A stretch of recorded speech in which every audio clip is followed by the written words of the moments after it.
സന്ധ്യയ്ക്ക് എന്തൊരു സിന്ദൂരം എന്ന് ആരംഭിക്കുന്ന ഗാനം നിങ്ങൾ കേട്ട് കാണും എന്ന് ഞാൻ വിചാരിക്കും. ഏതായാലും പാടാൻ ഉദ്ദേശിച്ചിട്ടില്ല.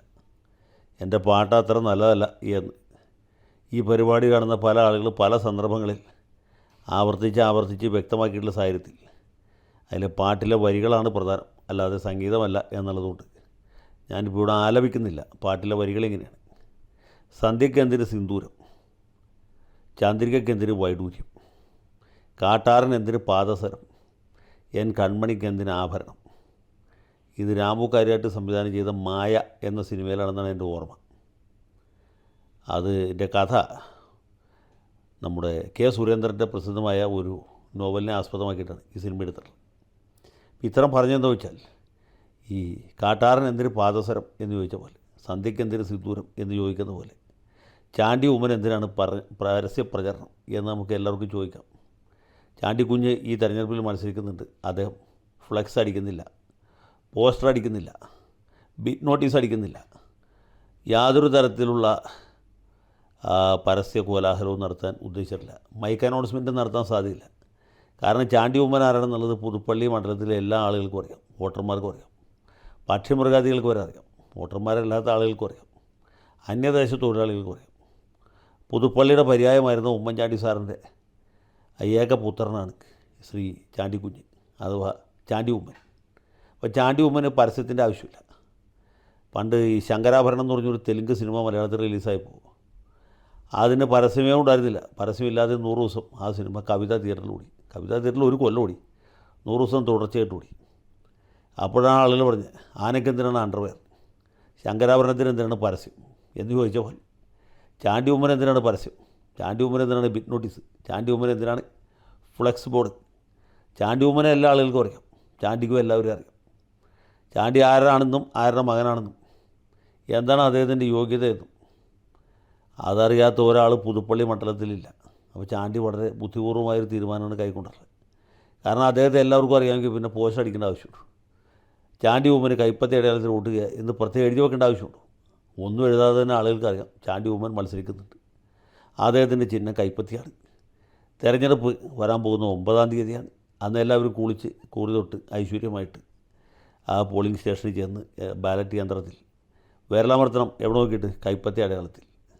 അതിനൊരു പരസ്യത്തിൻ്റെ ആവശ്യമില്ല, ഒരു നോട്ടീസിൻ്റെ ആവശ്യമില്ല, ഒരു ഫ്ലെക്സിൻ്റെ ആവശ്യമില്ല, ഒരു ഹോർഡിങ്ങിൻ്റെ ആവശ്യമില്ല, ഒന്നിൻ്റെ ആവശ്യമില്ല.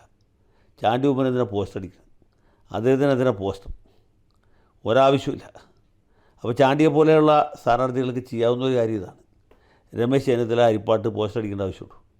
വി ഡി സതീശൻ പറവൂര് പോസ്റ്ററിൻ്റെ ആവശ്യമുണ്ടോ? ഞാൻ കഴിഞ്ഞ ദിവസം പറവൂര് ഇപ്പോൾ ശ്രദ്ധിച്ചു, സതീശൻ്റെ പോസ്റ്ററുകൾ എമ്പാടുമുണ്ട്. പിന്നെ സതീശനൊരു ഗുണമുണ്ട്, പുള്ളിയുടെ പടം മാത്രമേ പോസ്റ്ററിൽ അടിക്കുള്ളൂ.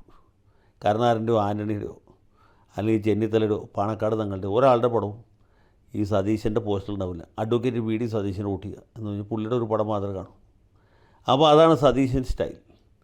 അപ്പോൾ അങ്ങനെയുള്ള ആളുകൾക്ക് ഇപ്പോൾ പി കെ കുഞ്ഞാലിക്കുട്ടി മലപ്പുറത്ത് മത്സരിക്കുകയാണ്. കുഞ്ഞാലിക്കുട്ടി സാഹിബിന് കോണി അടയാളത്തിൽ വോട്ട് ചെയ്യുക, ഹരിത പതാക നമ്മുടെ പതാക എന്ന് പറഞ്ഞ് പോസ്റ്റ് അടിക്കേണ്ട ആവശ്യമില്ല. എല്ലാവർക്കും അറിയാം കുഞ്ഞാപ്പ ആരാണ്.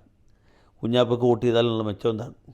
ഇഹലോകത്ത് എന്ത് പ്രതിഫലം കിട്ടും, പരലോകത്ത് എന്ത് കിട്ടും എന്നൊക്കെ എല്ലാവർക്കും അറിയാം. മലപ്പുറത്ത് കുഞ്ഞുകുട്ടി പരാജയങ്ങൾക്ക് എല്ലാവർക്കും അറിയാവുന്ന കാര്യമാണ് കുഞ്ഞാപ്പയ്ക്ക് വോട്ട് ചെയ്യേണ്ടതിൻ്റെ അനിവാര്യത.